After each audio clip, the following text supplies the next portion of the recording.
네, 안녕하세요. 2030을 위한 성장 플랫폼 밀크티에 오신 여러분 모두 환영합니다. 전 오늘 진행을 맡은 한국일보 박지윤 기자입니다. 네, 여러분 밀크티의 의미는 모두 잘 알고 계신가요?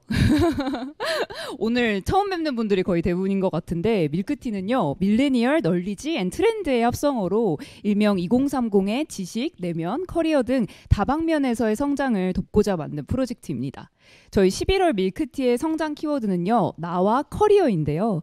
이 회사에서의 나를 건강하게 키우는 법을 주제로 김민철 작가님을 모셔 이야기를 나누고자 합니다. 네. 오늘은 이 18년차 광고회사 TBWA 코리아의 크리에이티브 디렉터이자 모든 요일의 기록, 모든 요일의 여행 등 여러 권의 베스트셀러를 쓰신 김민철 작가님이 주인공인데요. 이 김민철 작가님은 18년 전 무려 200대 1의 경쟁률을 뚫고 TBWA에 입사하셨습니다. 그리고 한 회사에서만 18년 카피라이터로 시작해 지금은 팀장 7년차 크리에이티브 디렉터로 성장하셨는데요.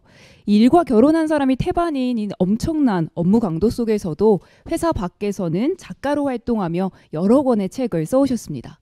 최근 김민철 작가님은 자신의 18년 커리어 히스토리를 돌아보며 일이라는 세계 속에서 나를 키우는 방법이란 주제로 에세이집 내일로 건너가는 법을 출간하셨습니다.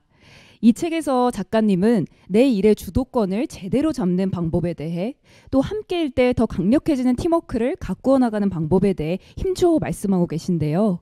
일과 내가 나란히 잘 되는 방법을 찾아 나섰던 18년의 여정, 이 세월 동안 쌓인 현장감 있는 경험치를 오늘 이 자리에서 여러분과 함께 나누어 주실 예정입니다. 그럼 빨리 김민철 작가님의 말씀을 들어볼까요? 자, 박수로 한번 저희 작가님 네, 환영해 주시길 바랍니다. 안녕하세요. 안녕하세요. 김민철입니다.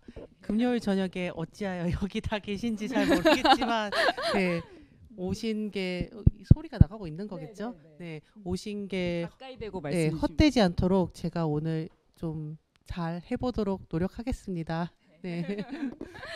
작가님 일단 오늘 이 자리에 나와주신 관객 여러분들을 위해서 간단한 자기소개와 함께 최근 출간하신 책에 대한 소개도 함께 곁들여서 부탁드려요.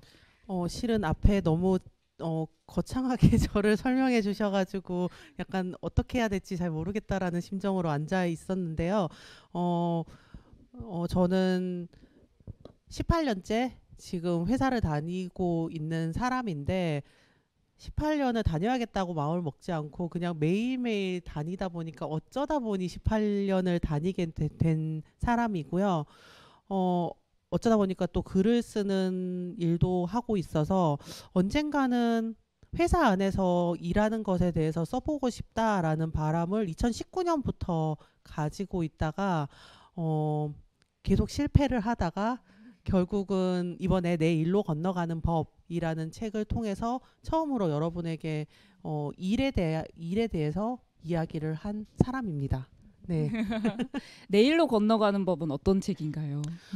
내일로 건너가는 법은 실은 어떻게 해서 18년이냐라고 묻는 질문에 대한 대답이기도 한데 나만의 일로 매일매일을 어떻게든 꾸역꾸역 건너가는 정말 꾸역꾸역 건너가는 사람의 분투기로 볼 수도 있을 것 같고요. 결국은 우리 모두가 퇴사 예정자잖아요. 어쨌거나 회사의 대표님도 퇴사는 한다라는 걸 생각을 해보면 우리 모두가 퇴사 예정자일 텐데요.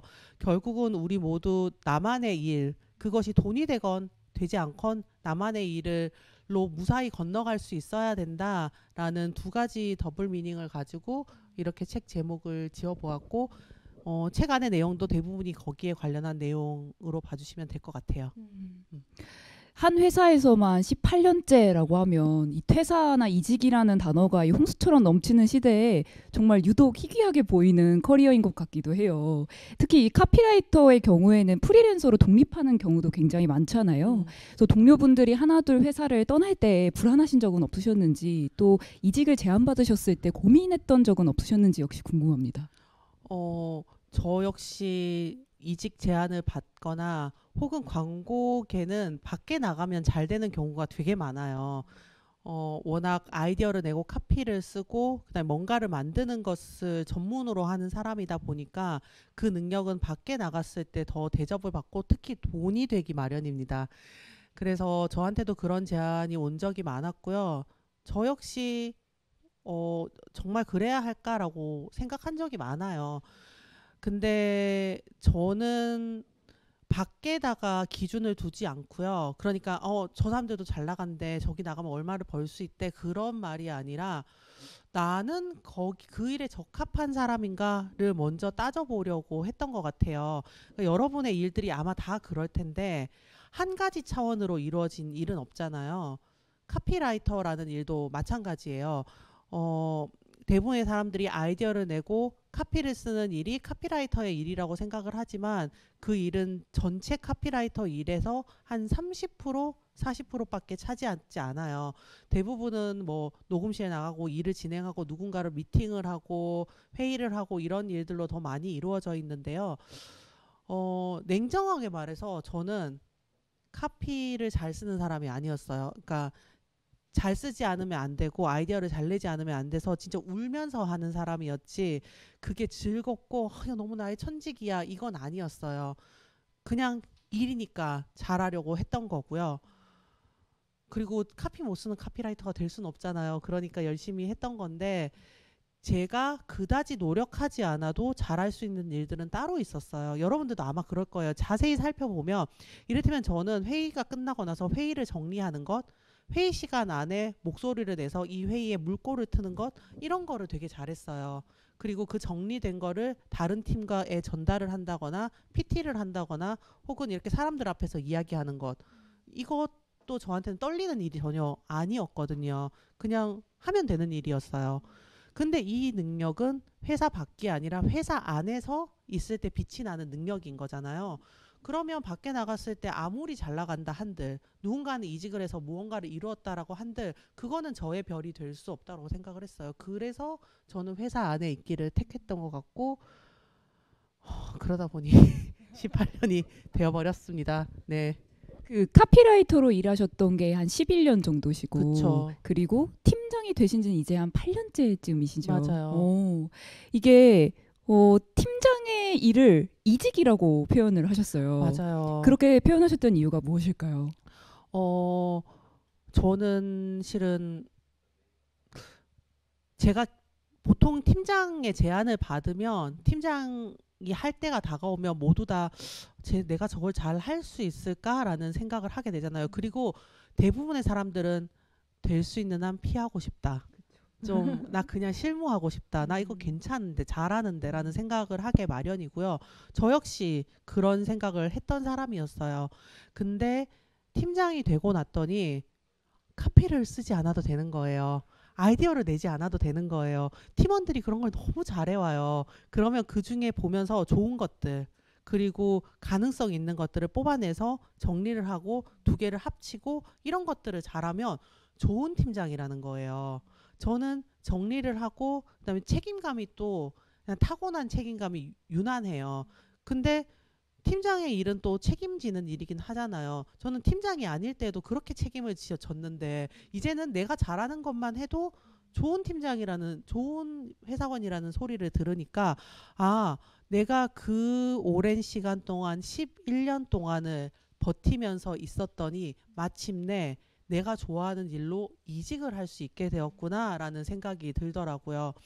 근데 그 이직은 하고 싶다고 하는 게 아니라 앞에 11년이 있을 때에만 주어지는 이직 기회잖아요. 그래서 팀장이 됐을 때 이 이직 정말 다른 일로 넘어가는 건데 이 이직 참 잘했다라는 생각을 하면서 그때 처음으로 퇴사 안 해도 되겠는데 라는 착각을 잠깐 하게 되었습니다. 네. 그 작가님께서 갖고 계신 이 커리어 강점이라는 게 정리력, 조직력, 그리고 책임감 이런 것들이었는데 이게 실무진이었던 카피라이터였을 때보다 팀장이 됐을 때 훨씬 더 그 강하게 빛을 발휘할 수 있는 종류의 강점이었던 거죠. 그러니까. 그렇죠. 그래서 이 제가 쭉 생각을 해봤을 때 이 팀원의 시선으로 팀을 바라봤을 때랑 팀장의 시선으로 팀을 바라봤을 때 일에 대한 관점이나 시야 같은 것이 좀 달라졌을 것 같기도 해요. 저는 팀장이 돼본 적이 없어서 어떻게 이 시야가 달라진지 너무 궁금하기도 하고 이제 오늘 이 자리에 오신 분들 중에 팀장인 분도 계시겠지만 아직 팀원 위치에 계신 분들이 아마 대부분일 거란 말이죠. 그래서 요 관점이나 시야가 어떻게 달라졌는지 궁금합니다.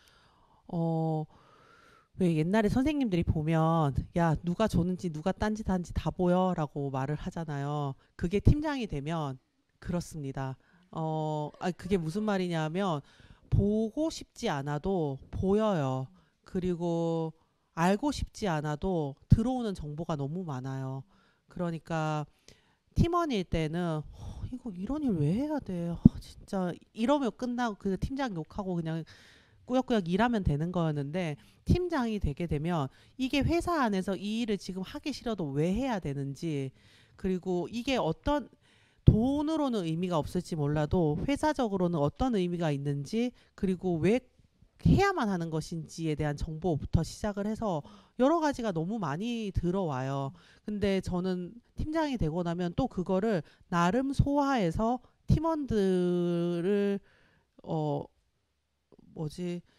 동기부여를 할 수 있는 방안으로 그 정보들을 가공을 해야 된단 말이죠. 혹은 솔직하게 다 말을 한다거나 어쨌거나 팀장이 되고 나서는 훨씬 더 너무 당연한, 모두 다 그럴 거예요. 너무 당연히 이 일 전체를 조망하는, 그리고 이 일이 우리 팀 전체의 일 중에서 어느 정도의 위치에 있어야 되는지, 어느 정도의 힘을 들여야 하는 일인지, 지금 쳐내야 하는 일인 건지, 이런 일 배분, 힘 배분부터 시작해서 이런 것들이 어쩔 수 없이 보일 수밖에 없는 자리인 것 같아요. 그러니까 팀원들의 불평 불만도 무슨 말인지 알겠는데 제가 알고 있는 또 이 정보에 의하면 그럴 수밖에, 그래도 해야 되는 것들이고, 이런 것들이 많이 들어와서 괴롭기도 한 자리인 것 같아요. 네. 팀장으로서 이 팀원들을 쭉 살펴봤을 때 이런 팀원은 참 고맙다, 되게 든든하다라고 여겨지는 팀원의 모습이 있었다면 어떤 모습일까요? 저는 그 기준은 좀 명확한 것 같아요. 이거는 제가 특이한 건지 어떤 건지는 알 수 없지만 저는 제가 하는 말에 예라고 대답하는 사람들이 무서워요. 무서워요. 내 말을 왜 다 맞다고 생각하지? 왜 내 말에 토를 달지 않지? 그 부분이 저는 우리 일을 좋게 만드는데 그다지 도움이 되지 않는 거라고 생각을 하거든요. 저는 그래서 저한테 와서 저는 근데 그 부분이 좀 동의가 안 돼요. 이해가 안 돼요. 혹은 저는 이렇게 하는 것보다 이런 팀장님의 이런 말을 들었을 때 이쪽으로 가는 게 더 좋을 것 같아요. 혹은 팀장님 저는 이번에 이쪽으로 가보고 싶어요. 라던가 자기 이야기를 해주는 사람, 제가 이야기를 했다고 해서 다 받아들이는 게 아니라 딴지를 걸거나, 혹은 그런 사람들은 또 동의를 할 때는 완전 강하게 동의를 해줘요. 그런 친구들이 저는 고맙고 옆에 좀 많았으면 좋겠고, 그래서 저희 팀에 합류하게 된 친구들한테도 얘라고 대답하지 마, 그러지 마, 무서워 라고 말을 하거든요. 저는 제가 불완전한 존재라는 걸 너무 잘 알기 때문에 팀원들이 계속 방향을 잘 잡아줬으면 좋겠다라는 생각을 많이 하는 것 같아요. 나도 사실 완벽해서 팀장이 된 게 아닌데 네. 내가 하는 모든 말에 팀원들이 네 맞습니다, 그렇게 하겠습니다 라고 하면 저라도 무서울 것 같다라는 생각이 들어요. 근데 또 대부분의 윗사람들은 그런 사람들을 또 좋아하기도 해요. 그쵸. 그게 너무 아이러니하고 저는 잘 이해가 안 되는 영역이긴 해요. 네네. 그래서 이 책에서 보면 김민철 작가님께서 구축한 어떤 이 팀장의 캐릭터가 완벽하지 않은 팀장의 모습, 그러니까 너희가 나를 잘 도와줘야 된다, 모두가 힘을 합해 나를 도와줘 하는 이런 팀장의 모습이라고 말씀을 하셨는데, 보통의 팀장들 같은 경우에는 팀원들한테 빈틈이나 약점을 보일까봐 두려워하는 경우가 사실 대부분이잖아요. 굉장히 권위적이고 카리스마적인 팀장의 어떤 전형이 사실 유일한 어떤 팀장의 모습이라고 여겨지기도 하고요. 우리나라 조직 문화의 특성도 있는 것 같은데, 이런 그 작가님만의 팀장 캐릭터를 구축하신 이유가 뭘까요? 저는 구축을 해야겠다라고 생각을 했다기보다는 자연스럽게 성격상 그렇게 된 건 있는 것 같아요. 근데 이제 지금 말씀하시는 걸 들어보면 많은 분들이 저한테 질문을 팀원들이 제가 저의 불완전한 부분을 눈치챌까봐 두렵다. 팀장이 되기 무섭다라고 생각하는 거에는 아마 그 감정도 있을 거예요, 여러분. 여러분들도 나는 불완전한데 내가 결정을 잘 내려줄 수 있을까? 팀원들이 나라는 사람을 믿고 따라와 줄 수 있을까라는 불안감이 있는 거잖아요. 근데 저는 팀원들이 저를 완벽하다고 완전하다고 생각하는 게 훨씬 더 불안해요. 저는 끝없이 저의 단점들 그리고 부족한 부분들을 보여줘요. 왜냐하면 불행히도 너희의 팀장은 완벽하지 않단다. 니네들이 나의 구멍을 잘 보고 잘 메워줘야 돼 라는 스탠스를 계속 가지고 있어요. 왜냐하면 팀이잖아요. 제가 불완전한 모습을 팀원들한테 보여주고 팀원들이 어이구 저 김민철이라고 하면서 부족한 부분들을 막 메워줘요. 어쨌거나 그들이 저를 무장시켜서 밖으로 내보내면 저는 정말 완전한 사람이 되어가지고 다른 팀 앞에 광고주 앞에 나설 수가 있는 건 거죠. 제가 팀원들이 만든 사람이 되어서 나갈 수가 있는 거예요. 그러면 팀원들은 저를 보면서 아 내가 오늘 저 사람의 저런 부분을 메워가지고 저 사람 오늘 PT 잘했네. 그래서 오늘 우리 아이디어가 괜찮아졌네. 팀원들도 그러니까 여기에 개입해서 같이 한 조직 하나의 팀으로서 기능할 수 있도록 만들어주는 게 저는 팀장이 부족한 부분을 솔직하게 드러내는 거라고 생각을 해요. 어차피 팀장이 망하면 팀원들도 부끄럽잖아요. 그죠? 부끄럽다. 남들 앞에서 무너지기 전에 우리 앞에서 완벽하게 만들어서 내보낸다. 이런 마음가짐을 가질 수 있도록 저는 끝없이 이거 어떡하지? 이거 괜찮을까? 부터 시작을 해가지고 내가 그런 결정을 했니? 괜찮을까? 이런 것들을 끝없이 노출을 하는 편입니다. 네. 그래서 오늘 저희가 주요하게 다룰 화두가 두 가지인데 그 화두 두 가지가 사실은 이 책에서 중요하게 다루고 있는 질문 두 가지이기도 해요. 하나는 팀 안에서 튼튼한 관계와 네트워크를 만드는 방법이 한 갈래고 또 한 갈래는 건강하게 오랫동안 일과 내가 다 잘 될 수 있도록 함께 성장하는 방법 이렇게 두 갈래인데 아마 모든 지금 현재 일을 하고 있는 사람이라면 공감할 만한 질문인 것 같아요. 그리고 일터에서의 스트레스가 저는 이제 뭉뚱그리면 딱 두 가지라고 생각하는데 하나는 사람과의 관계에서 오는 스트레스가 하나고 두 번째는 난 과연 성장을 하고 있는 걸까? 내가 지금 잘하고 있는 걸까? 내가 얼마나 잘하고 있는지에 대한 의심? 이렇게 두 가지일 것 같은데 일단은 첫 번째, 어떻게 팀 안에서 건강한 관계를 만들어 나갈 수 있을 것인가에 대한 질문들부터 한번 쭉 드려보도록 하겠습니다. 네네. 일단 첫 번째로는요.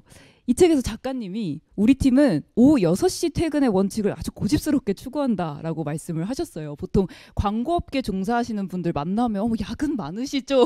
밤 많이 새시죠? 이런 질문들 많이들 하시잖아요. 그만큼 이 광고업계 종사자분들 중에 자신의 삶을 다 일에다가 바친 워커홀릭들이 워낙 많잖아요. 그래서 이 업계 선후배 혹은 동료들을 보면서 나는 저렇게 되지 말아야겠다. 우리는 재택퇴근하는 팀이 되어야겠다라고 생각하신 이유가 혹시 무엇일까? 계기가 있으셨을까? 이게 참 궁금했습니다. 진짜 회사 처음 입사했을 때 주변에 광고랑 결혼한 사람들이 너무 많은 거예요. 그리고 광고만을 위해서 살아가는. 근데 그들이 모두 다 불행해 보였어요. 제 눈에는.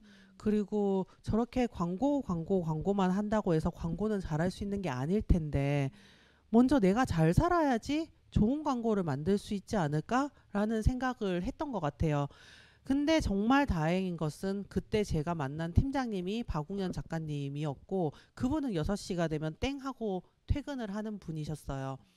그분의 문화에 대해서 불만을 가진 사람들도 많았죠. 근데 저는 그분을 보면서 많이 배우고 그리고 제가 가진 원칙 중에 하나가 6시 퇴근하고도 일을 잘할 수 있다는 것을 보여주고야 말겠어. 나는 잘 살 수 있다는 걸 보여주고야 말겠어. 나는 다른 사람이 될 거야. 나는 다른 팀장이 될 거야 라고 결심을 했던 것 같아요. 그리고 이 광고라는 일이 그러니까 여러분 모든 일들이 내가 잘 사는데 수단이 되어야지 이거 자체가 목적이 되는 순간 나는 번아웃이 찾아올 거고 왜냐하면 일에서는 내가 원하는 만큼의 어떤 에너지 이런 것들을 얻기가 힘들잖아요. 그래서 내가 잘 사는 게 먼저라고 생각을 했어요. 그러기 위해서는 6시에 퇴근하는 게 1순위가 아닐까.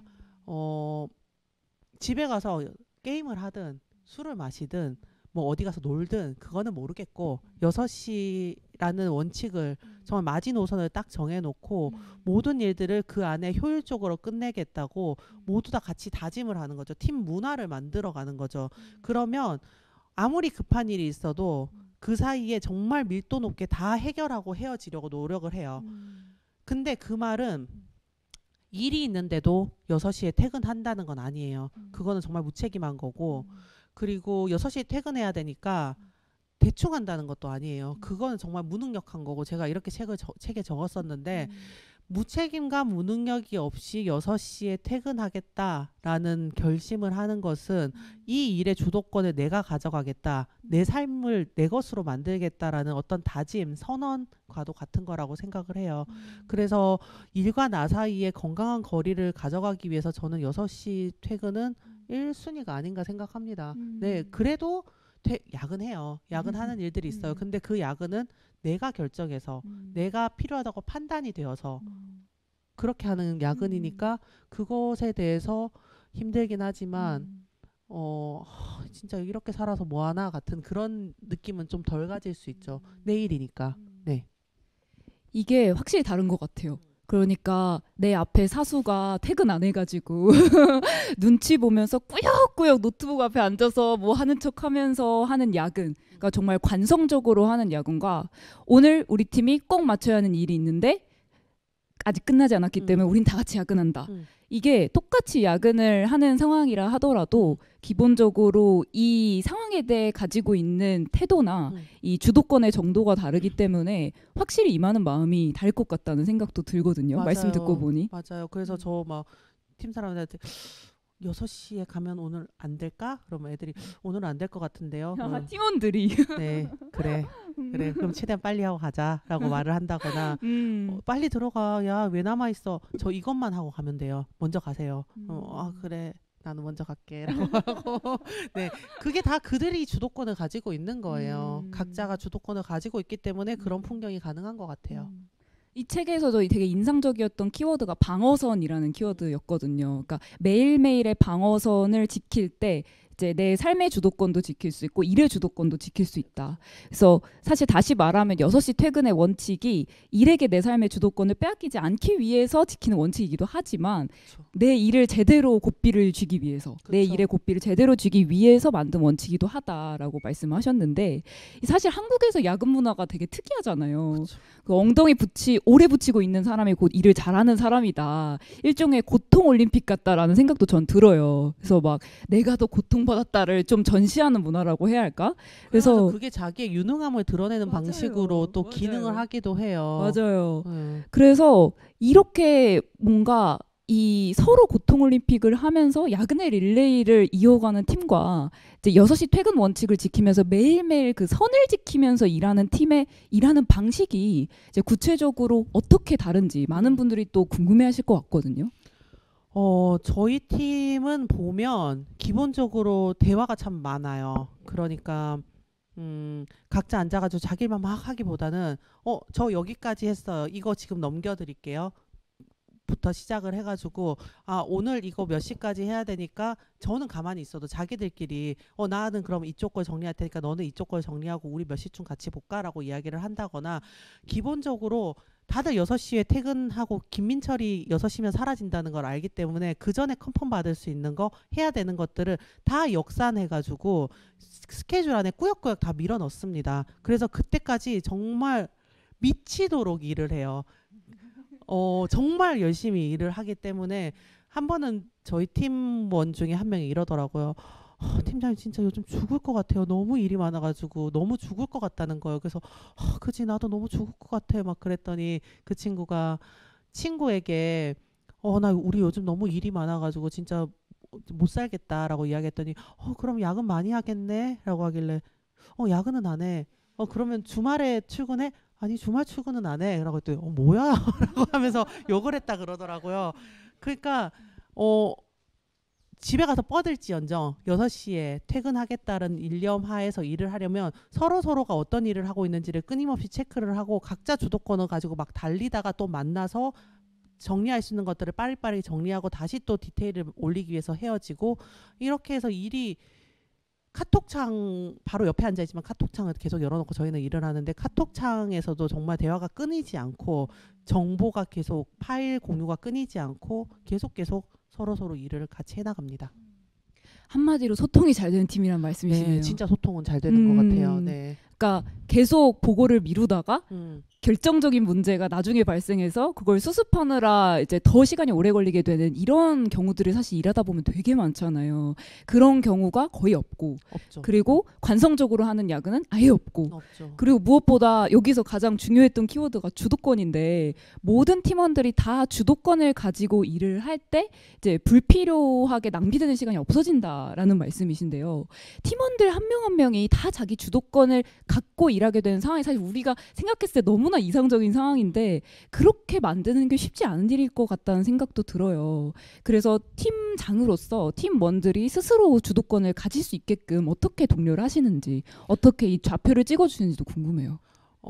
실은 그 주도권을 가지게 되기까지는 꽤 시간이 오래 걸려요. 한 사람이 저희 팀에 들어와가지고 자기 주도권을 가지고 자기 판단을 믿으면서 그래도 괜찮다라고 확신을 가지면서 밀어붙이기까지는 오래 걸리긴 합니다.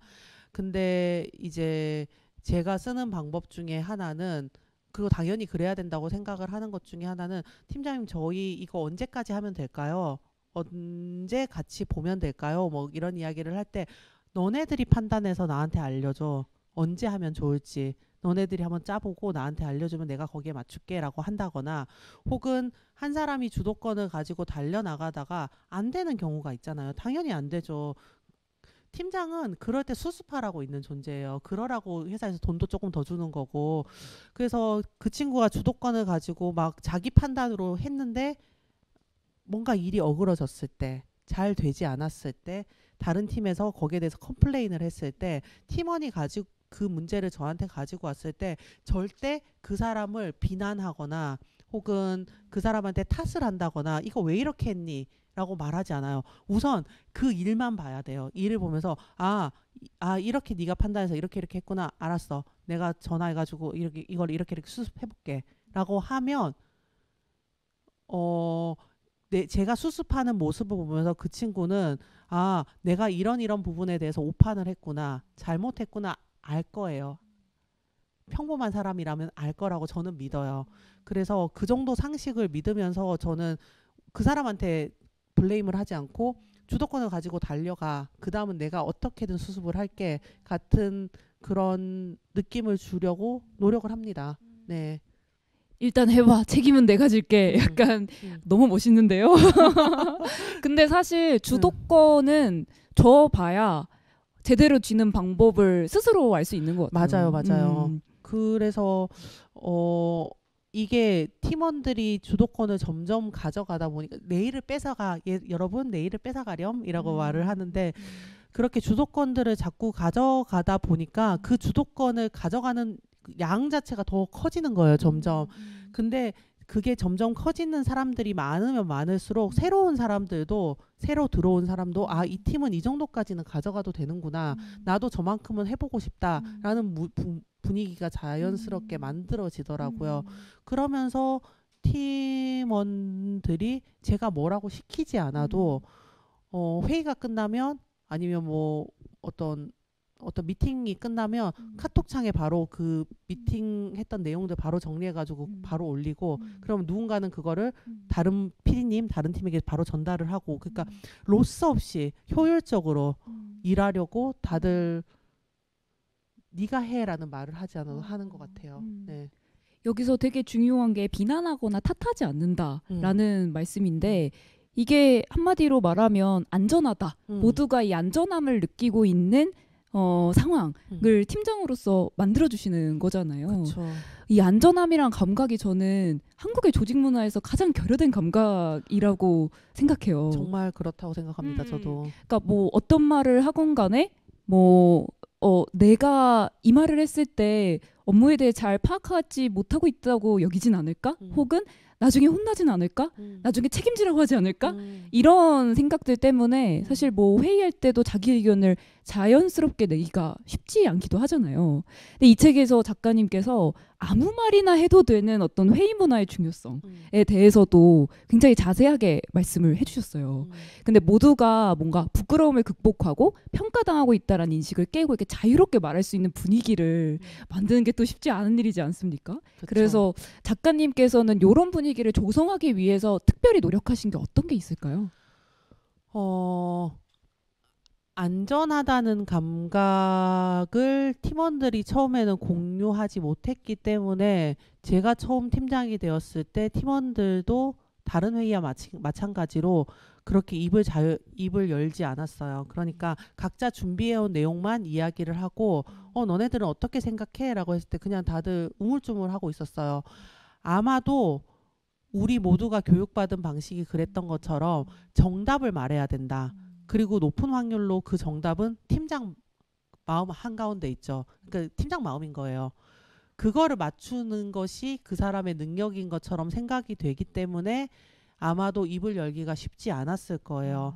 네. 그리고 그렇잖아요. 회의 시간에 말을 하기 어려운 이유는 이 말을 해도 될까? 이게 맞는 말일까? 그리고 이 말을 했을 때 비난받지 않을까? 혹은 쟤는 아까 이야기 들었어? 이런 이야기를 듣게 될까 봐. 그 모든 것들이 우리를 입을 열게 하는 데서 가로막는 요소들인 거죠. 그거를 어떻게 없앨 수 있을까라고 계속 고민을 하다가 제가 썼던 방법은 최근에 누군가가 소크라테스 권법 아니니? 라고 말을 했는데 저는 계속 묻는 거였어요.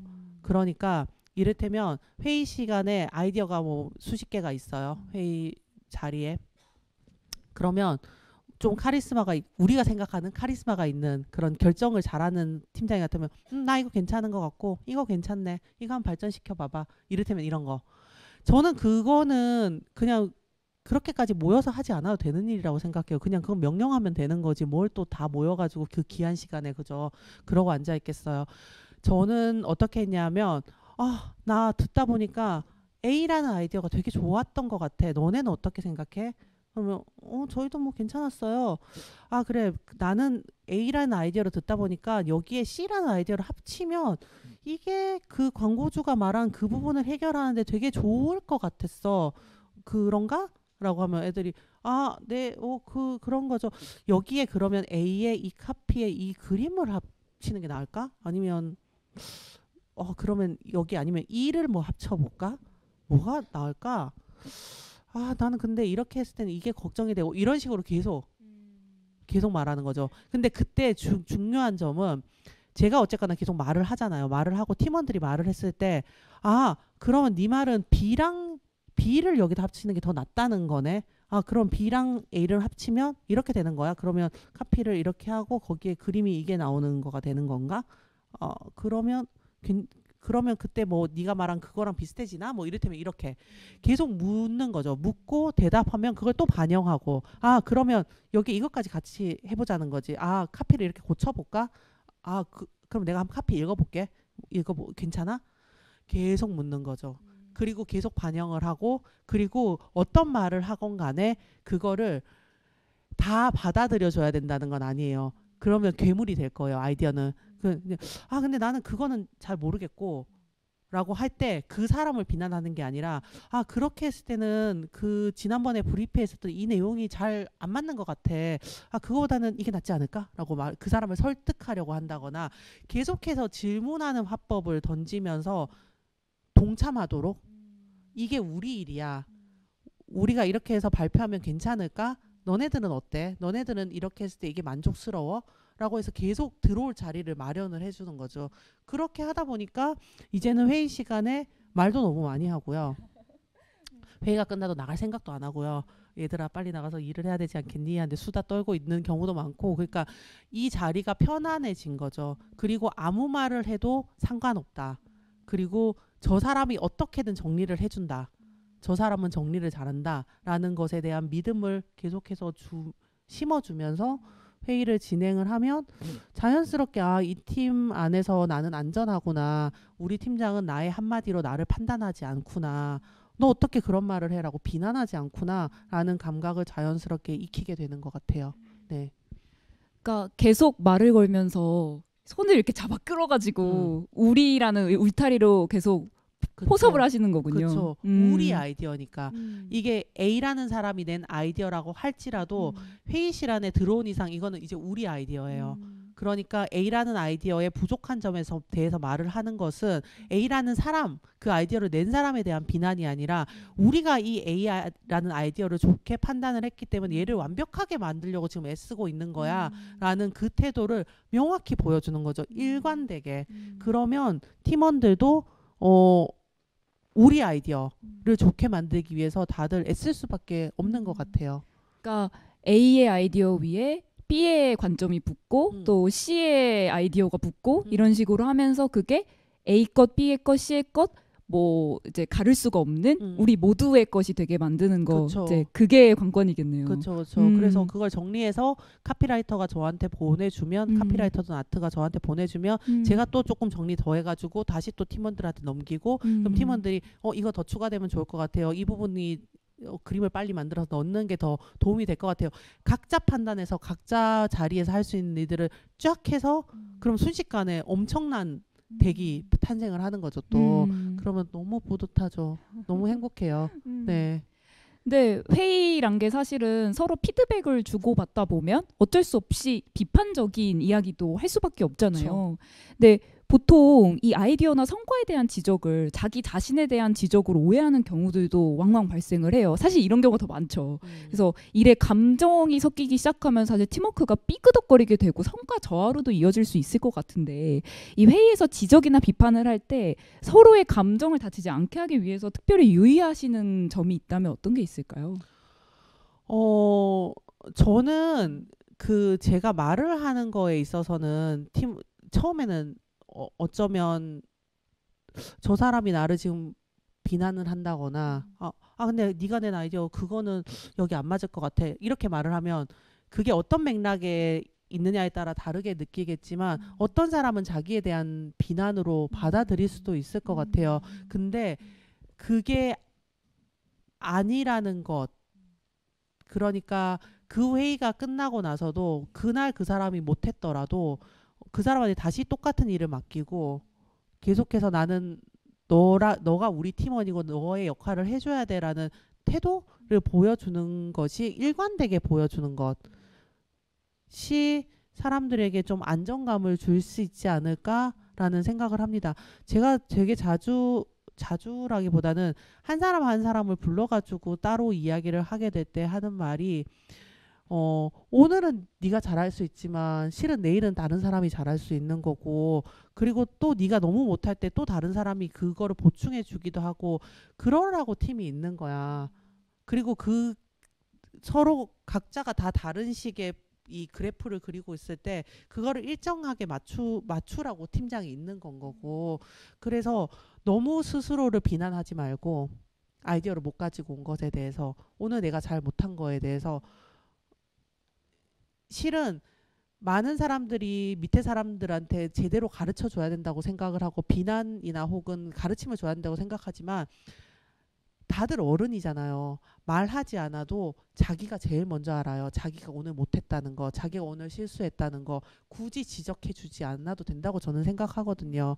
그래서 그거 없이 그냥 일이 되게 되는 일에만 계속 포커스를 맞추면 어느 순간엔가는 이 사람이 내 오늘 퍼포먼스로 나를 평가하지 않는구나 라는 것들을 자연스럽게 알지 않을까라고 저는 믿고 있어요. 네. 근데 성장이라는 것 자체가 안전함 속에서 가능한 것 같다라는 생각이 들어요. 저는 그러니까 넘어질 수 있고 실패할 수 있다라는 거를 알고 있어야만 몇 걸음 더 가볼 수 있는 거잖아요. 그렇죠. 몇 걸음 더 나아갔을 때 나는 넘어질 수도 있어라는 이 무서움이 내 마음을 사로잡고 있다면 사실 성장할 여지가 없는 거니까. 그쵸. 근데 팀장이 만약에 해봐, 해보고 안 되면 내가 해줄게 라는 태도를 명확하게 보여준다면 팀원들 입장에서는 마음껏 달릴 수 있죠. 저는 그 태도를 계속해서 견지하는 게 되게 중요하다고 생각합니다. 네. 자, 좋은 팀워크에 대한 질문은 여기까지 한번 마무리를 해보고, 요 다음으로는 이제 건강하게 일을 오랫동안 같이 해나가는 방법, 그러니까 일과 내가 같이 커나갈 수 있는 방법, 요거에 대한 질문을 좀 드려보려고 하는데, 이 제가 알기론 작가님 저연차 때부터 주위에 퇴사한다라는 말을 굉장히 자주 하고 다니신 걸로 알고 있습니다. 무려 한 2, 3년 차 때부터. 그쵸. 그래서 이 퇴사할 거야 라는 말에 무게가 점점 무거워져가지고 이제 이 퇴사 카드가 너무 소중해져서 그거를 그냥 손 닿는 거리에 품고 있는 것만으로도 뭔가 이 쉽지 않은 회사 생활과 싸울 수 있는 힘이 된다고도 말씀을 하셨어요. 일종의 비상구 같은 개념이다. 든든한 비상구 같은 개념이다. 그래서 작가님의 퇴사 카드가 이 회사 생활 해오시면서 어떻게 역할을 해왔는지, 그리고 그 의미가 어떻게 바뀌었는지도 궁금합니다. 저는 실은 일에 대해서 책을 썼다고 했지만 에디터님이 책 나오고 나서 이야기하더라고요. 이 책에서 가장 많이 나오는 단어가 퇴사라는 단어래요. 놀랍게도 그렇습니다. 전 진짜 3년 차 때부터 퇴사한다고 말을 했었고, 어느 정도로 자주 이야기하느냐 하면 정말 거의 매일 이야기하는 것 같아요. 정말 자주 이야기를 했고 많이 이야기를 했고, 그리고 진심으로 그렇게 곧 퇴사할 거다, 퇴사할 수 있을 거라고 생각을 했어요. 근데 그때 퇴사의 개념은 출근하기 싫다, 나 이 일 하기 싫어 같은 싫다라는 감정이 먼저 우선된, 그러니까 그냥 젊을 때 그런 감정이었는데, 아까 전에 팀장으로 이직을 했다고 했잖아요. 이 이직이 저한테 잘 맞으면서 퇴사 어떡하지? 언제 하지? 라는 생각을 하게 되었습니다. 물론 팀장은 처음에는 좋은 이직이라고 생각을 했지만 점점 하면 할수록 너무 어려운 일이기도 하고 저를 너무 힘들게 한 일이기도 했는데, 팀장이 그래도 잘 맞았기 때문에 그때 생각한 건 그거였어요. 그래, 어차피 퇴사한다 그랬는데 그러면 하고 싶은 대로 해보고 그만두자. 용기를 가지고 팀장 됐으니까 내가 하고 싶은 대로 한번 해보고, 그리고 다른 팀에다가 목소리도 높이고 해보고 잘리면 말지 뭐, 어차피 퇴사한다 그랬는데 라는 용기 카드로 바꾼 거죠. 바꿨는데 팀장이 되고 나서, 특히 광고회사에서 팀장이 되고 나서는 정말 마음이 다치는 일들이 너무 많았어요. 특히 외부에서 팀을 안전하게 만들려고 제가 그렇게 노력하는 까닭은 실은 팀 밖에서 너무 안전하지 않기 때문일 거예요. 우리끼리라도 좀 안전했으면 좋겠고, 이 일은 정말 종잡을 수가 없고 누군가의 한마디 때문에 너무 휘청이거나 없어지거나 이런 일도 너무 많은 일이다 보니까 팀 안에서 그렇게 안정성을 찾으려고 했었고요. 근데 그래도 제가 안전하지 않다라고 느끼는, 그리고 이런 수모까지 당해야 되나라는 싶은 순간이 되게 많았어요. 그러면서 그때 그게 너무 심각했을 때는 나 진짜 그만둬야겠다라고 다짐을 한 적이 있었습니다. 이 근처는 아니구나. 을지로 어드메를 지나가면서였는데요. 거기를 울면서 막 걸었어요. 근데 이제 진짜 퇴사를 할 때가 왔구나 라고 생각을 하는 순간 마음속에서 이렇게 퇴사할 수는 없지라는 생각이 딱 떠오르는 거예요. 이게 도대체 무슨 감정일까를 곰곰이 생각을 해봤더니 평생을 퇴사를 이야기를 해왔단 말이죠. 근데 내가 인정하지도 않는, 내가 소중하게도 생각하지 않는 어떤 사람 때문에 나의 이 소중한 기회를 써버린다는 것, 내가 어떤 내 인생을 결정해버린다는 거는 그건 내 인생에 할 짓이 아니라는 생각이 드는 거예요. 내 일에 대한 예의도 아니라는 생각이 들었어요. 그러면서 이 퇴사는 내가 원할 때, 내가 원하는 방식으로 정말 이게 이 정도면 됐다라고 생각할 때 내가 쓸 카드다라고 마음을 바꿔먹었고, 책이 나온 후에도 계속 이야기하고 있습니다. 곧 쓴다고. 얘들아 곧 쓴단다 라고 말을 계속 팀원들에게도 하고 있는데, 예, 그렇게 바꿨어요. 퇴사 카드의 의미가 저한테는 용기 카드가 되어줬던 것 같아요. 그러니까 뭔가 데드라인이 있는 느낌인 것 같아요. 뭔가 휴가도 끝이 있어서 더 달콤한 거잖아요. 일하는 시간도 마찬가지인 게 아닐까. 네, 내가 언젠간 끝이 날 이 일을 어차피 그만둘 거니까 여기까지 더 해보겠다. 음. 이왕 내 맘대로 해보겠다. 음. 약간 이런 용기 카드도 되지만 어떤 의미에서는 좀 대담해질 수 있는 예, 맞아요. 맞아요. 그런 어떤 여지를 남겨주는 일종의 기회가 아닌가라는 네. 생각도 들고요. 네. 퇴사에 그래서 대해서 진지하게 고민을 해보는 것 자체가. 맞아요, 맞아요. 그래서 그 말은 맞는 것 같아요. 제가 어릴 때부터 퇴사 이야기할 때마다 많은 사람들이 야, 그렇게 맨날 퇴사 이야기하는 사람들은 평생 다닌다라고 했는데 그 말은 18년 사실인 것 다니셨습니다. 같아요. 네, 그 말은 사실인 것 같습니다.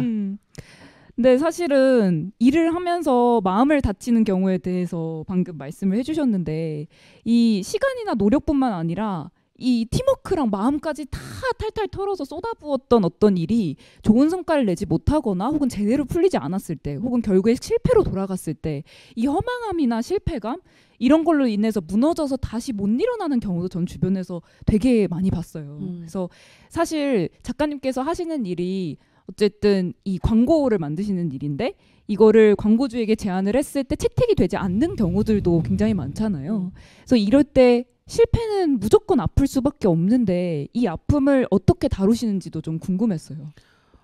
그거를 그 아픔을 저 혼자 꽁꽁 싸매고 해결하려 그랬으면 아마 저는 이미 오래전에 병이 들었을 것 같아요.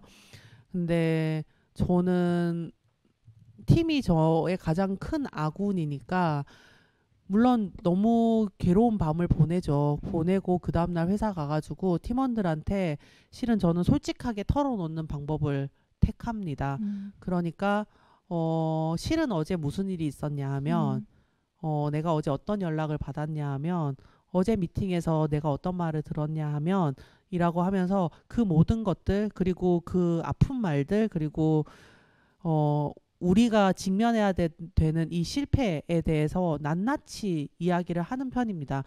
내가 이런 부분은 잘못 판단한 것 같고 실은 그때 우리가 이랬으면 어땠을까라는 생각이 들긴 하지만 근데 우리는 최선을 다한 것 같아라고 이야기를 하기도 하지만 또 때로는 진짜 내가 너무 미안해 너네들한테라고 하면 팀원들이 다시 또 저를 위해서 목소리를 높여줘요. 아니 팀장이 뭘 잘못했다고 됐어요 라고 한다거나 혹은 그들이 너무 복이 없는 거예요. 우리 같은 복을 차버리다니 라는 같은 말들도 되게 서로 하면서 실은 그 말들을 들으면서 말하는 사람도 듣는 사람들도 서로 힘을 내는 그런 것 같아요. 그러니까 결국은 다시 팀에서 저는 답을 찾으려고 하는 것 같아요. 네.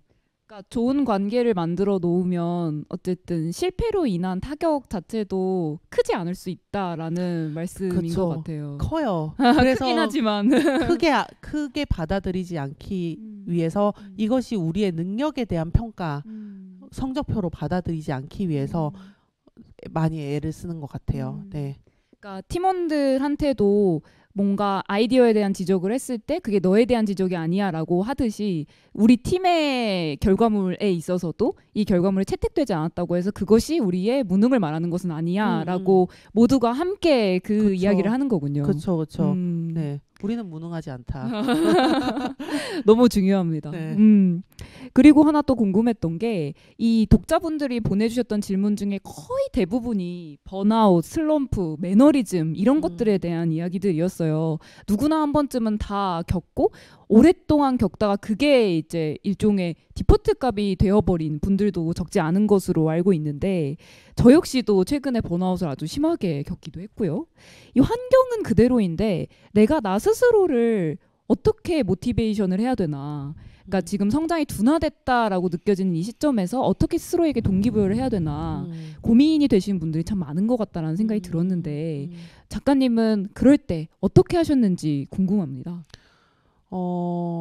저는 기본적으로 번아웃을 겪을 만큼 일 자체에서 에너지를 얻으려고 노력을 하지 않았던 것 같아요. 일은 일이고 나는 나고 너와 나는 분리되어야 하고 의도적으로 끝없이 거리를 두려고 애썼던 것 같아요. 왜냐하면 내가 살아야지 내 일이 잘 돌아갈 수 있으니까라는 그 마음을 가지고 있었던 것 같고요. 일 자체를 대하는 태도를 그러니까 어떤 대단한 목표를 세운다거나 어떤 성취감을 위해서 달려가지 않고 저는 힘들 때면 시선을 되게 좁혀요. 매우 좁혀요. 그러니까 대의 이런 거는 없고 모르겠고 오늘 내가 해야 되는 일은 이것 그리고 간다. 이것만 하면 돼. 출근만 하면 돼. 라고 계속해서 더 좁혀서 스스로에게 너무 많은 생각을 하지 않도록 그냥 그것을 해낸 것만으로도 충분하다라고 말을 해주려고 애썼고요. 또 동시에 제가 정말 좋아하는 문장이 있는데 미생에 나왔던 내바두기니까 라는 말을 저는 정말 좋아하는데 내일이니까 나만이 이것을 똑바로 가게 만들 수 있다. 그러니까 이 일의 주도권은 나에게 있어야 되고 나는 오늘 이 시선을 좁혀가지고 이것만 잘 되게 하면 돼 라는 식으로 계속해서 좁히고 그리고 한 문장만 그렇게 이야기해 주려고 했던 것 같아요. 이건 내 일이니까 나는 여기에 온 이유는 누군가 잘 지내기 위해서도 아니고 뭘 하기 위해서도 아니고 나는 이 일을 하기 위해서 왔기 때문에 이것만 하면 돼 라고 해서 계속 좁혀줬던 것 같아요. 네. 그러니까 번아웃 오는 분들의 사실 공통점 중에 하나가 일이 주는 어떤 성취감, 그 도파민의 쾌감이 엄청나잖아요. 그래서 거기에 중독되다 보면 어느 순간 나를 너무 이 과로에 몰아넣고 있는 그 상황이 되는 것 같아요. 그래서 말씀 듣다 보니 의도적으로 뭔가 일이 주는 어떤 성취감에 너무 막 취하지 않고 네.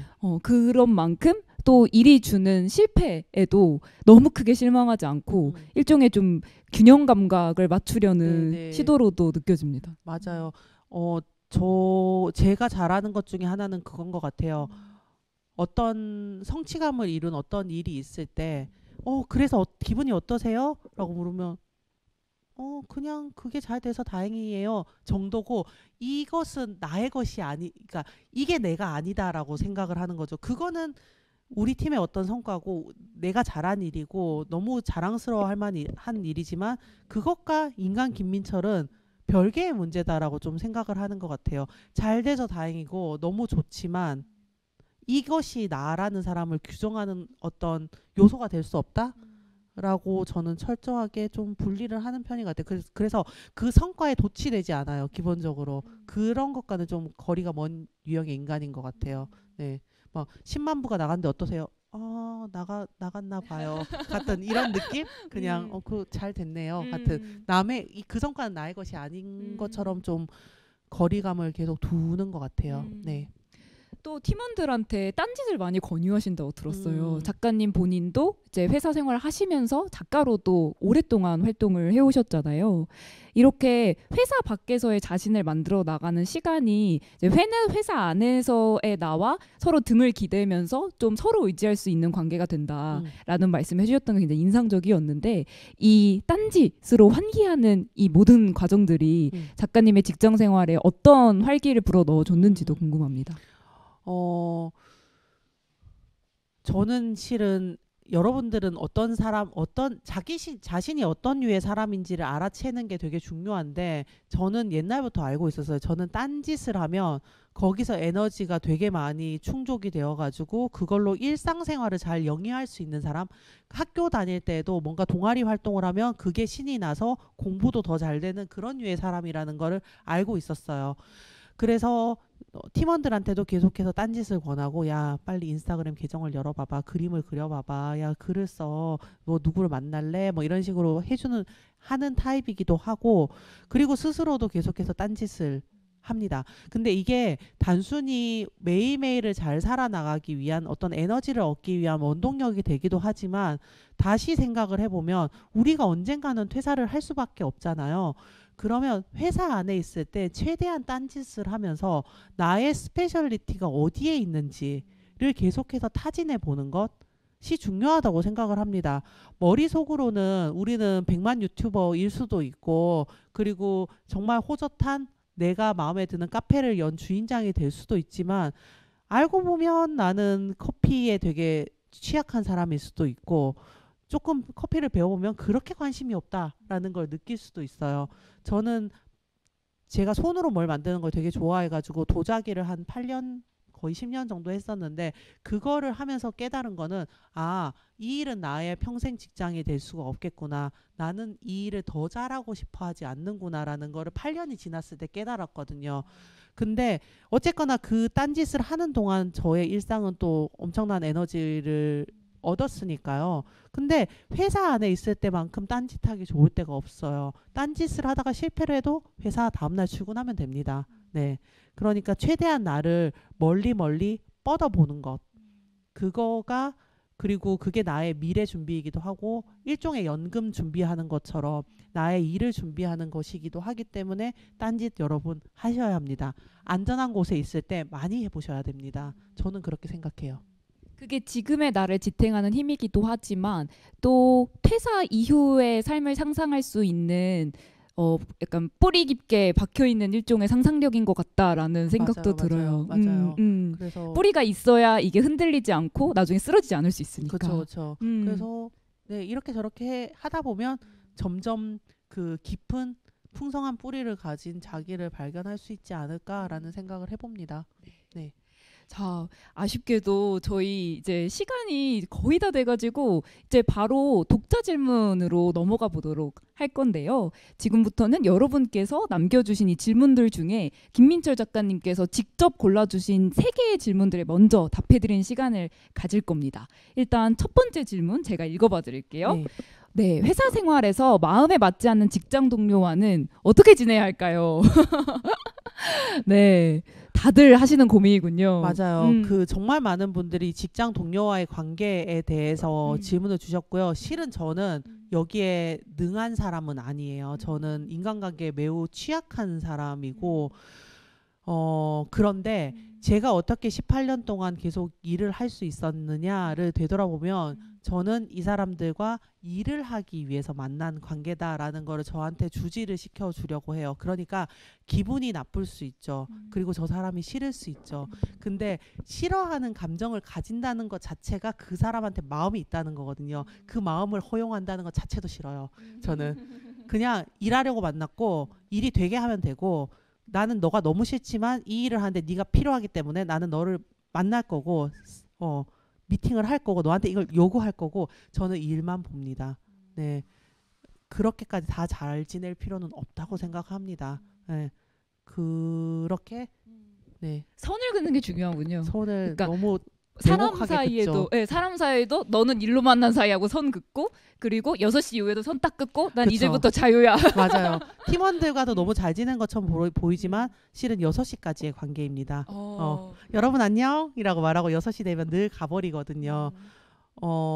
그리고 뭐 회식을 해야 된다 술자리를 해야 된다 그러면 꼭 그래 그럼 언제 날짜를 잡아보자 라고 말을 하면서 그거를 좀 준비해야 되는 따로 시간을 일부러 내는 유형의 사람이기 때문에 회사잖아요. 그쵸. 일하려고 만났잖아요. 그쵸. 일만 하면 됩니다. 막 우리가 남이 가시게 끈끈함 말고 적당히 건조한 계약 관계. 우린 그쵸. 같이 6시에 집에 간다. 이런 계약 관계가 필요하다는 말씀이시네요. 그렇죠. 저도 김민철 팀장님 같은 팀장님이 있었으면 좋겠습니다. 되면 됩니다. 되면 됩니다. 여러분이 다들 지금 생각하실 거예요. 나도 저런 사람 밑에서 일하고 싶다 생각하지만 여러분이 그런 사람이 되면 됩니다. 그거보다 간명한 이치가 없어요. 네. 그냥 나 때부터 대를 끊겠다라는 생각으로 그쵸. 우리의 일터에서 계속 뭔가 반복됐던 악습이나 아니면 힘든 문화가 있다면 그냥 나부터 안 되면 되는 건데 많은 사람들이 증오하고 힘들어하면서 그대로 이제 비슷한 모습으로 상사가 되어가는 것 같다는 생각도 들어요. 맞아요. 그러지 않아도 돼요. 자기가 되고 싶은 사람이 될 자유가 우리에게는 있어요. 네. 네, 그럼 이제 두 번째 질문인데 퇴근 후 휴가 중에도 회사 일이 계속 신경 쓰입니다. 작가님 이럴 때 어떻게 하시나요? 신경 쓰이죠. 신경 쓰이고 퇴근 후에도 내일 어떡하지? 라고 생각을 하지만 다시 생각해보면 내가 지금 할 수 있는 일이 있는가? 라고 생각하면 없어요. 없다라고 생각을 해야 돼요. 휴가 갔는데 생각해보세요. 휴가 갔는데 어떤 일이 신경이 쓰여요. 이걸 이렇게 하면 될 것 같아요. 그래서 팀원들한테 카톡을 보내요. 혹은 메일을 보내요. 그러면 받는 사람이 뭐라고 생각할까요? 그리고 그런 사람 밑에서 일을 할 때 그 밑에 사람들이 이 휴가를 갔을 때 마음이 어떻겠어요. 우리 팀장은 기본적으로 휴가 때에도 메일을 보내는 사람인데 나한테 뭘 요구할까? 너무 싫지 않아요? 그런 거? 그러면 내가 신경이 쓰이는 거는 신경이 쓰이는 거고 내가 할 수 있는 일이 없다라는 사실을 스스로에게 교육을 시켜야 돼요. 끝. 퇴근했는데 무슨 생각이 떠오르죠? 아이디어 떠올라요. 저도 떠올라요. 그러면 메모장에 써놓습니다. 메모장에 써놓고 다시 마시던 술을 계속 마셔요. 내일 이 메모장을 가지고 아침에 만나서 9시에 빨리 처리하면 된다라고 생각을 해요. 9시부터 6시까지 일 이야기 한다고 저한테 뭐라고 그럴 사람은 없잖아요. 근데 밤 10시에 술 마시다가 뭐가 떠올랐다고 그 자리에서 일을 하고 누구한테 연락을 하는 거는 안 되죠. 우리는 6시까지 계약으로 맺어진 관계들이거든요. 그 사실을 스스로한테도 계속 말을 해줘야 돼요. 네가 휴가를 제대로 찾아먹지 않으면 너의 밑에 사람들도 제대로 찾아먹을 수 없다라는 것도 알려줘야 돼요. 스스로한테 알려줘야 돼요. 그래서 의도적으로 교육을 시켜야 합니다. 스스로를. 뜨끔하시는 분들도 계실 거고 갑자기 PTSD가 오시는 분도 계실 것 같긴 한데 네, 일단은 휴가 중에도 확실히 선을 긋는 것이 중요하다라는 말씀이었고요. 자, 다음 질문 한번 더 드려보도록 하겠습니다. 회사의 울타리를 벗어나는 것은 너무 무서운데 퇴사 이후에 균형 있게 나를 키우는 방법에 대해 알고 싶습니다라는 질문입니다. 이거는 아까 전에 딴짓 이야기를 하면서 대답을 좀 많이 한 것 같고 제가 책에서 권한 되게 방법 중에 하나는 60대의 자기를 한 장면으로 그려보라라는 말씀을 드렸어요. 그게 뭐야 라고 할 수도 있지만 저는 그거를 단단하게 나의 미래 모습으로 딱 가지고 조약돌처럼 쥐고 있는 것은 쥐고 있지 않은 것과 다른 결과물을 나올 거라고 생각을 합니다. 허둥지둥 살아가게 되잖아요. 실은. 그리고 뭐 어쩌다 보니 여기까지 왔네라고 하지만 60대의 나를 문득문득 떠올려 보는 것에서 내가 다시 나의 중심을 잡을 수 있는 어떤 모멘텀을 줄 수 있을 거라고 생각을 해요.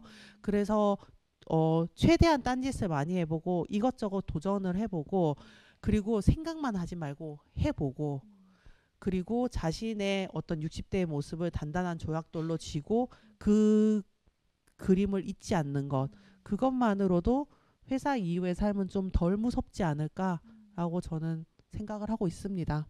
네. 네, 그러면 오늘 현장에 오신 분들의 즉석 질문도 좀 받아보려고 하는데 김민철 작가님께 궁금한 점이 있으신 분 손 한번 들어봐 주시겠어요? 없으신가요? 네. 네. 앞에 앉아 계신 분. 옆에 네, 마이크. 딴짓을 많이 하고 특별함을 찾으라고 했는데 작가님은 지금 딴짓을 뭘 더 하고 계신지 궁금하고 또 이 작가로 하는 게 이제 박운영 작가님의 영향이 있었는지 또 궁금하고 60대 장면이 어떻게 그려지고 있는지도 궁금합니다. 한 번에 세 질문 해주셨어요. 자, 첫 번째 딴짓. 그 첫 번째 딴짓은 실은 지금은 글쓰기인 것 같아요. 여러 가지를 해보다가 결국 나는 글을 쓰고 싶은 사람이구나. 책을 읽고 글을 쓰고 뭔가를 경험하고 글을 쓰고 싶은 사람이구나 라는 거를 이제는 되게 명확하게 알게 된 것 같아요. 그래서 저의 딴짓은 글과 관계된 것들이 요즘은 좀 많은 것 같고요. 두 번째가 글 쓰는 것, 책을 쓰는 게 박웅현 작가님의 영향이냐라고 말씀을 하신다면 저는 그건 아닌 것 같아요.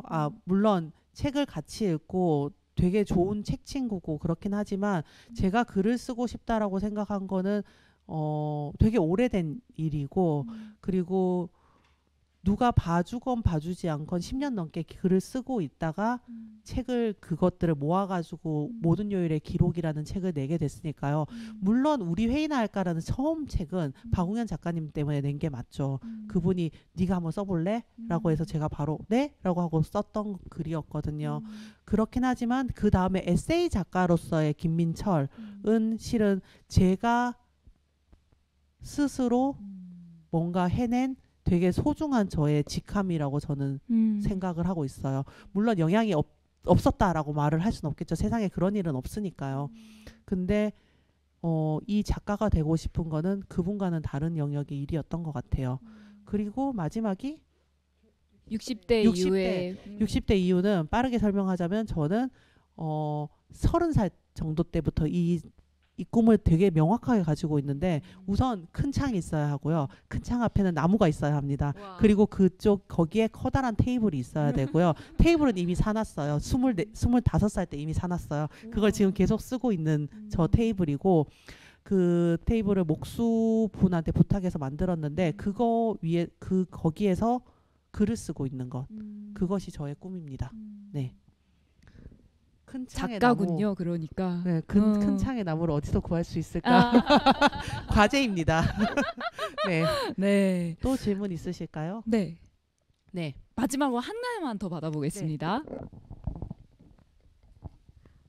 혹시 카피라이터가 되지 않으셨다면 어떤 직업을 하고 싶으셨는지 좀 궁금하고요. 그다음에 여행을 많이 다니시는 걸로 알고 있는데 혹시 여행 계획하고 계신 여행지가 있는지 좀 궁금합니다. 카피라이터가 되지 않았으면 아마 공부를 계속 했을 것 같아요. 저는 정말 모범생입니다. 모범생이고 너무 공부하는 걸 좋아했어요. 대학교 때에도 노는 친구들을 한심해하고 왜 술을 마시지? 라는 이런 생각을 하면서 맨날 도서관에 앉아있던 그냥 철학 공부를 좋아했던 사람이라서 공부를 하고 있었지 않을까라는 생각을 하고 있고요. 그리고 여행은 이제는 한 달도 남지 않았어요. 스페인으로 갑니다. 한 달 동안. 네, 12월 말에 가는 게 계획되어 있습니다. 한 달여 정도 가시는 걸로 알고 있는데. 네, 저희 맞죠? 회사가 4년마다 한 번씩 한 달 휴가를 주는데 그게 작년이었는데 제가 작년에 못 썼고 올해 가기 전에 빨리 쓰라고 회사에서 압박을 넣어서 쓴다. 갑니다. 네. 작가님께서 스페인에서 쓰실 글도 되게 기대돼요. 쓰지 않을 거예요. 쓰지 않고. 네. 네. 부담드리기. 네. 네. 오늘 작가님하고 저는 이 자리에서 대화를 나누면서 되게 인상 깊었던 게 이 균형 감각이었던 것 같아요. 그러니까 이게 일이 주는 슬픔에도 기쁨에도 나가떨어지지 않겠다. 너무 취하지 않겠다라는 어떤 감정의 균형 감각.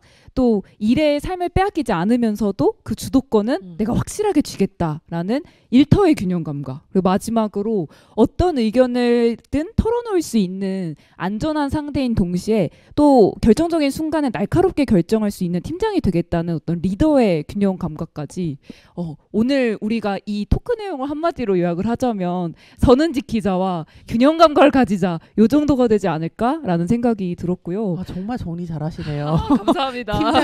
팀장 자질이 너무 투철하십니다. 아직 안 되어봤는데 오늘 말씀 들으니까 좋은 팀장이 될 수 있을 것 같아요. 네, 될 수 있습니다. 네, 되게 마음이 담대해지는 그런 자리였고요. 사실 한마디 한마디에서 되게 오랜 그 직장 생활의 거센 풍파를 이제 견뎌낸 어떤 되게 줏대라고 해야 되나? 강건한 줏대? 그러니까 누가 여길 넘어오려 해도 안 됩니다. 누가 날 밀어뜨리려고 해도 넘어지지 않습니다. 하는 이런 줏대에 대해서 오늘 많이 배운 것 같아서 이 책 그리고 이런 자리가 저 막 2, 3년 차 때 막 지하철에서 울면서 집에 갈 때 그때 있었더라면 얼마나 좋았을까. 그때 이런 말들이 옆에 있었더라면 얼마나 든든했을까. 이런 생각도 많이 들었습니다. 오늘 이 자리에 와주신 분들도 아마 비슷하게 생각하지 않으셨을까라는 생각이 들고요. 네, 오늘 밀크티는 여기까지입니다. 벌써 1시간이 훌쩍 지나서 사실 더 많은 이야기를 나눴으면 좋았겠지만 일단 이때 사인하실 때 궁금한 점들은 더 여쭤보실 수 있을 것 같고요. 이제 저희 다음 밀크티 소개를 잠깐 드려야 될 것 같은데 2주 후에 열립니다. 그것도 제가 진행을 하고요.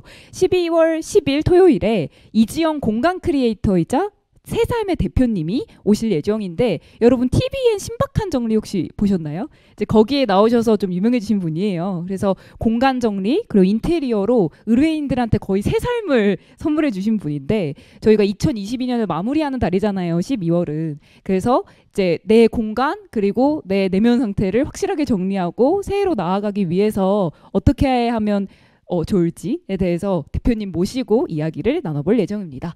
네, 많은 관심 부탁드리고 주위에 홍보도 많이 해주시면 감사하겠습니다. 네, 일단 오늘 수고해주신 작가님 마지막으로 소감 한마디 부탁드려요.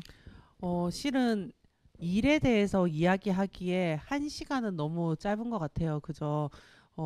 어쩌면 이게 다 끝나고 나서 질문을 더 오프라인 현장에서는 더 받아도 되겠다라고 생각을 저는 지금 하고 있는 중인데 일이 그런 것 같아요. 일만큼 우리에게 기쁨과 슬픔을 동시에 이렇게 주는 존재가 또 있을까 싶고요.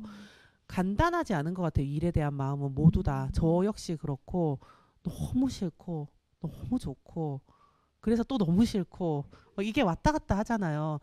근데 우리가 일을 할 수밖에 없는 존재라면 좀 현명하게 내 일을 다룰 수 있는 법은 좀 아는 게 좋을 것 같아요. 그래서 제가 찾아낸 이 노하우들이 여러분들의 일에도 좀 도움이 되길 바라는 마음, 정말 간절한 마음으로 이 책은 썼던 것 같아요. 도움이 되고 싶다라는 마음으로 써서 여러분들도 기회가 되면 한 번씩 책을 읽어보시면 좋지 않을까라는 생각을 합니다. 네. 저도 일에 대해서 쓰는 기자잖아요. 네네. 일에 대해서 인터뷰를 쓰고 기사를 쓰는 기자다 보니까 이 책을 읽으면서 되게 여러 번 막 밑줄을 긋고 싶은 문장들이 정말 많았어요. 그래서 오늘 이제 이야기를 듣고 더 자세한 이야기들이 궁금하다, 김민철 작가님의 더 자세하게 알고 싶다 하시는 분들은 이 책을 사서 읽어보시면 참 좋을 것 같습니다. 네. 이것으로 오늘 김민철 작가님은 너무 아쉽지만 보내드리도록 하겠고요. 네, 저희 밀크티 12월 중순에 또 돌아오니까 그때 다시 뵙도록 하겠습니다. 조심히 들어가세요.